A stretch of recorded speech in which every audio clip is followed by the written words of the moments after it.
Hola, ¿qué tal? ¿Cómo están? Bienvenidos una vez más a la Hoguera de las Vanidades. El día de hoy les traigo otra historia: el descendimiento y entierro de Cristo en 1582. La Ciudad de México, cabecera del Reino de la Nueva España, allá por el siglo XVI, presentaba un aspecto muy diferente al de ahora, durante el tiempo de la Cuaresma y de la Semana Mayor. Los vecinos, ricos y pobres, nobles y plebeyos, cumplían puntual y devotamente con todos y cada uno de los preceptos y mandatos de la Santa Madre Iglesia, asistiendo a los templos y ayunando desde el miércoles de ceniza hasta el sábado santo, comiendo de vigilia los lunes y viernes de cada semana y absteniéndose de tomar en estos días no solamente la carne, sino toda clase de lácteos, a excepción de las personas que compraban las llamadas y famosas bulas de composición, y también de los enfermos, que por sus achaques también estaban exentos. Aquellos vecinos que por su naturaleza eran glotones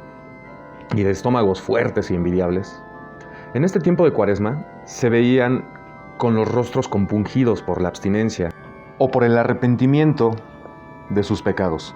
por los ayunos y por los azotes y disciplinas que se propinaban a sí mismos.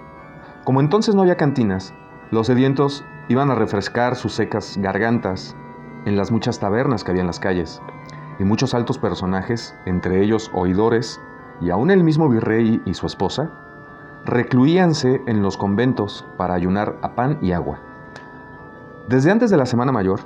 los sacristanes de los templos, los sacerdotes en los confesionarios y en los púlpitos, y los hermanos en las salas de sus cofradías, no descansaban un solo instante en adornar y encender los altares, en oír a los penitentes y predicar a los fieles, y en preparar y organizar las distintas procesiones que salían de las iglesias por las calles en cada uno de los días santos, y en algunos hasta por mañana, tarde, día y noche. Desde las archicofradías de alta alcurnia, como la de los caballeros de la parroquia de la Santa Veracruz, fundada por don Fernando Cortés, y la del Santísimo Sacramento, establecida por famosos conquistadores, como Bernal Díaz del Castillo, hasta las más humildes hermandades fundadas por los gremios de panaderos, carniceros, zapateros, chapineros, fundidores, talabarteros, sastres, herreros, chamusqueros y de otros individuos que ejercían sus artes y sus oficios en esta ciudad. Todas ellas se ponían en movimiento, discutiendo en su seno acaloradamente sobre el modo y manera como habían de hacerse las procesiones. Levantaban tablados en el interior de las iglesias para las representaciones semiprofanas y sagradas de la Pasión, y en las calles para las posas en que hacían descansos y se predicaban sermones. Mandaban confeccionar vestidos para las esculturas y hábitos para los cofrades. Construían varas o astas de madera o de metal para izar sendos estandartes bordados de seda y oro con las imágenes de su devoción o de los santos patronos de sus gremios. Pesaban ceras de a libra o de más peso, según la categoría y los posibles de los que habían de portar las hachas. Y en fin, hacían todos los preparativos necesarios para dar mayor lucimiento y emulación a las festividades de aquellos días. En los conventos de los religiosos, en las parroquias, los clérigos se preparaban para salir a las procesiones más solemnes, y en las casas, los seglares hombres, mujeres, ancianos, niños y aún la servidumbre, compuesta en aquel siglo de negros esclavos, de indios, mulatos y demás castas, cortaban y cosían los lujosos trajes y las lobas y caperuzas que habían de vestirse en estos días, para asistir a las ceremonias, como simples espectadores o como disciplinantes. Como no sería posible describir todas las solemnes festividades religiosas que en el curso de la Semana Santa se hicieron en el siglo XVI, con la lectura de los capítulos de La Historia de la Provincia de Santiago de México, o sea, la crónica que de los dominicos escribió el doctor y maestro Fray Agustín Dávila Padilla, voy a recordar la tierna y piadosa ceremonia y procesión que anualmente hacían los cofrades del descendimiento y entierro de Cristo. Tuvo principio en esta Nueva España tanto la cofradía como la ceremonia. El año de 1582, gobernando el virrey don Lorenzo de Mendoza, conde de La Coruña, en medio de la capilla mayor de la iglesia de Santo Domingo, de México, se levantaba un gran tablado de casi 20 pies de largo y 12 de ancho, que llegaba hasta las gradas del altar mayor. En ese tablado se ponían 3 cruces, que enclavadas en el suelo, tenían de altura como 3 estados. Las cruces representaban el Calvario y estaban rodeadas de algunas piedras y hierbas silvestres. En la cruz del centro se veía una devota imagen de Cristo, de bulto, de las que hacían de caña en esta tierra con mucho primor.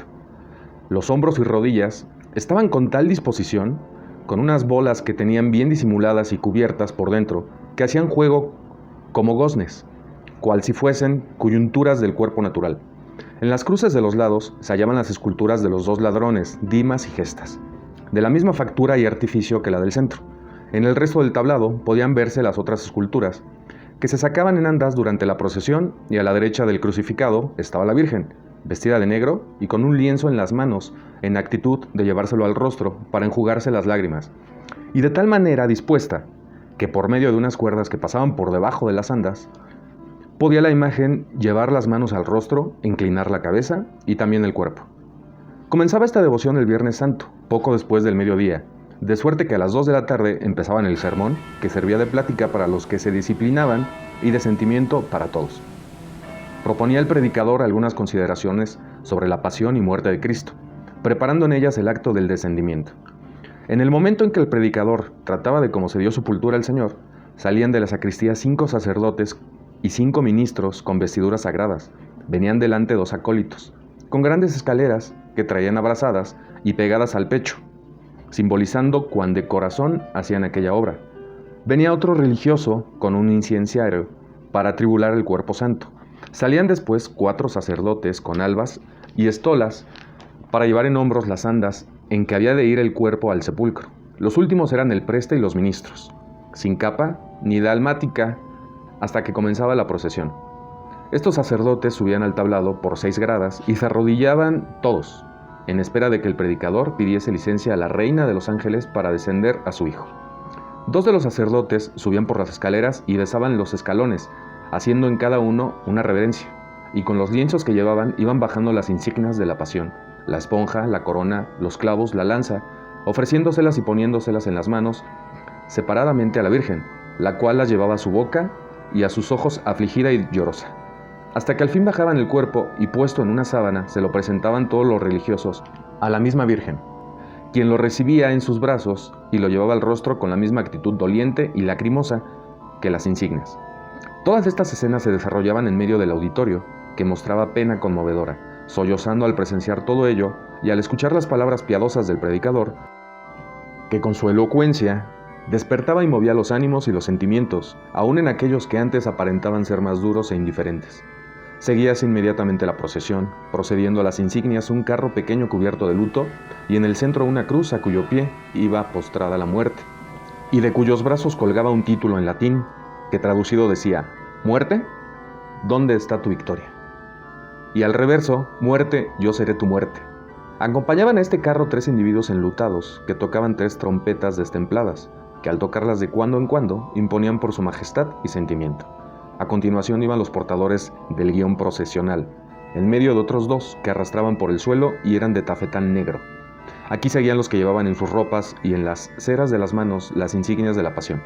Los 30 dineros, la soga, la túnica del escarnio, la columna, los azotes, la ropa de grana, la caña, la corona de espinas, el paño de la Verónica, la cruz con una toalla pendiente de los brazos y a sus lados la lanza y la esponja. Todas estas insignias eran llevadas por los cofrades con túnicas negras con falda de luto de 3 o 4 varas de largo, y cada uno acompañado de otros 2 cofrades, con sendos cirios blancos en las manos, encendidos pero sin mecheros,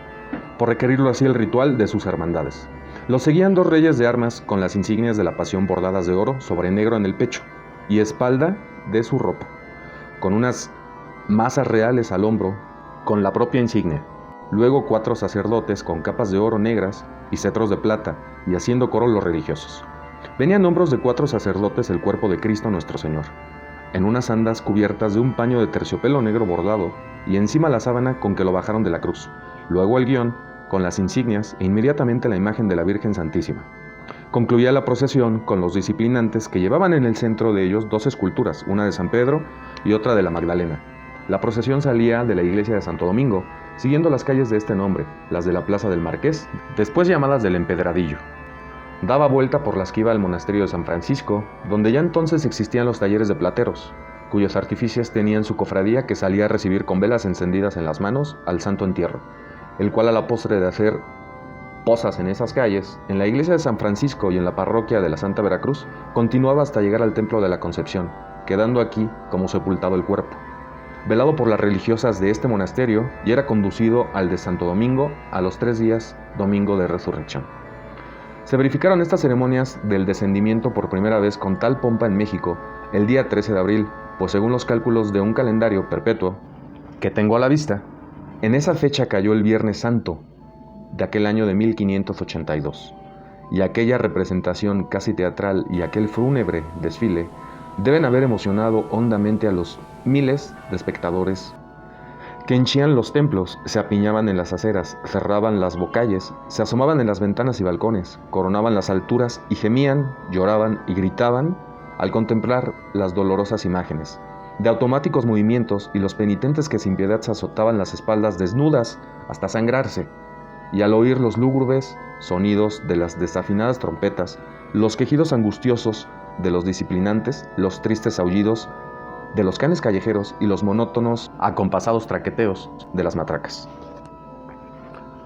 Luis González Obregón, Las calles de México, leyendas y sucedidos, vida y costumbres de otros tiempos. Si el video te gustó, no olvides darle like y suscribirte. Te invito a que compartas el video. Hasta la próxima.